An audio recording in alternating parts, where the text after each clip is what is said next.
ನಮಸ್ಕಾರ. ವಿವಾ ನ್ಯೂಸ್ಗೆ ಸ್ವಾಗತ. ಇದು ನಿಮ್ಮ ಪ್ರೀತಿಯ ಸುದ್ದಿಗಳ ಡಬ್ಬಿ. ಮತ್ತೆ ಉಕ್ಕಿ ಹರಿಯುತ್ತಿರುವ ಕೃಷ್ಣಾ ನದಿ, ಬೋಟ್ ಸಂಚಾರ ಬಂದ್.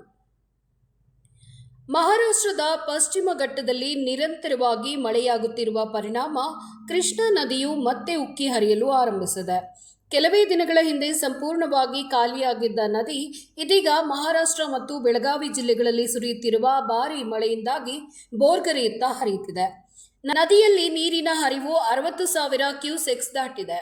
ಕೃಷ್ಣಾ ನದಿಯ ನೀರಿನ ಪ್ರಮಾಣ ಹೆಚ್ಚಾದ ಹಿನ್ನೆಲೆಯಲ್ಲಿ ಬಾಗಲಕೋಟೆ ಜಿಲ್ಲೆಯ ತೆರವಾದ ಸಮೀಪದ ರಬಕವಿ ಮತ್ತು ಬೆಳಗಾವಿ ಜಿಲ್ಲೆಯ ಮಹೇಶವಾಡಗಿ ನಡುವಿನ ದೋಣಿ ಸಂಚಾರವನ್ನು ತಾತ್ಕಾಲಿಕವಾಗಿ ಸ್ಥಗಿತಗೊಳಿಸಲಾಗಿದೆ. ನೀರಿನ ಸುಳಿವು ಜೋರಾಗಿರುವುದರಿಂದ ಅನಾಹುತಗಳನ್ನು ತಪ್ಪಿಸುವ ಸಲುವಾಗಿ ಈ ಕ್ರಮವನ್ನು ಕೈಗೊಳ್ಳಲಾಗಿದೆ.